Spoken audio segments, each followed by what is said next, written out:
Maaga nga pala akong nagising ngayon dahil nga ring ng ring yung cellphone ko at may tawag ng tawag. Pagkasagot ko nga ay yung delivery rider pala yung tumatawag.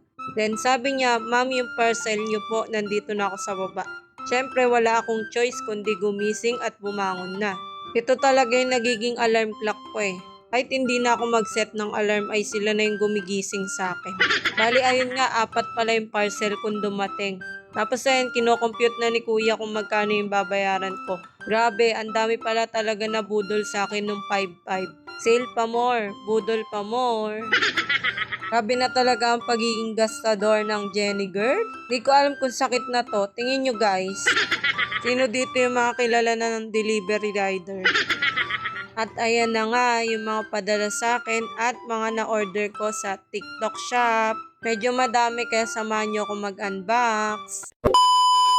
Hey guys! It's me, your Jenny girl. Bali, ayun.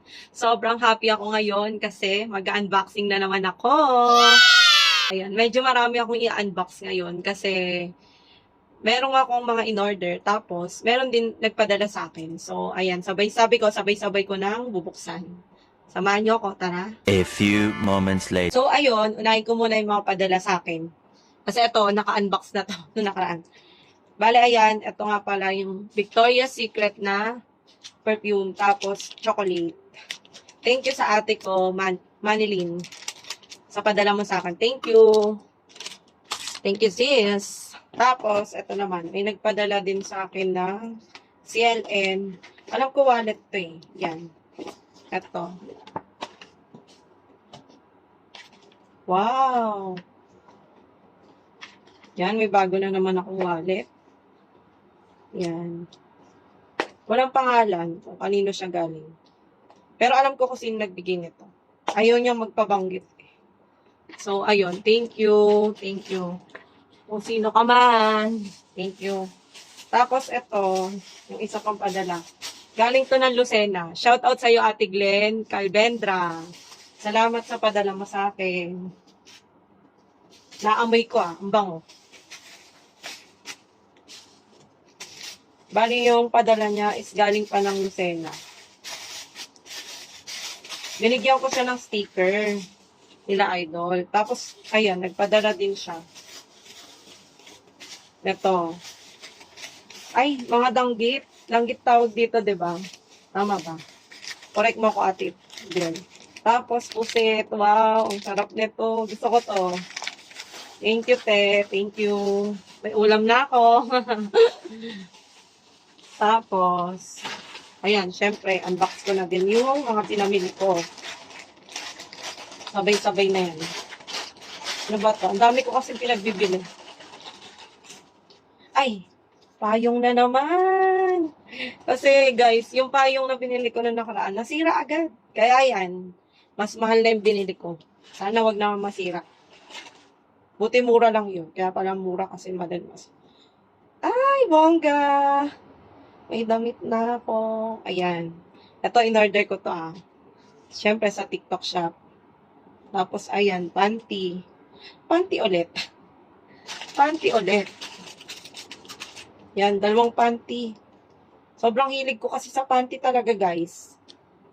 Lagi ako, pag may nakita ako na ano, nagustuhan ko, mu-order agad ako. Yan. Tapos, eto. Ano ka? Naiya ako sa pinagbibili ko. Magigamit ko kasi yan. May puntahan ako next week. Tapos, ano pa? Ito. Ay, ito. Bumili din ako nito. Yung compress bath towel. Tapos, ito din. Bath towel din siya. Bali, tatlo yung binili ko para sa akin tsaka sa mom ko. May puntahan kasi kami next week. Tapos, ito. Ito naman. Pangalawang parcel na to. Ah, okay. Acne patch. Bumili ko. Pwede kong lagay sa comment section kung saan ako bumili. Tapos, ito na yung pangatlo. Diba? Ah, okay. Ano siya? Aqua shoes. Pumili na ako. May pupuntahan kasi kami next week. Baka nyo na lang. Yan, aqua shoes. Kasya ba to sa akin? Mamaya, sukat ko. Pero, kasya naman siguro to sa akin. Bali, ito siya. Yes, diba? Aqua shoes, meron na ako. Tapos, ano pa ba? May isa pa, last. Ito ay, tenen! Ano siya? Tawag dito. Rocks ba tawag dito? Ayan. Ano ko, pang beach ko. Yun lang. Ano yun lahat yung binili ko, tsaka binigay sa akin. Sobrang thank you pala ulit sa mga nagbigay. Ayan. Kahit di naman ako nanghingi, nagbibigay kayo. Kaya, thank you!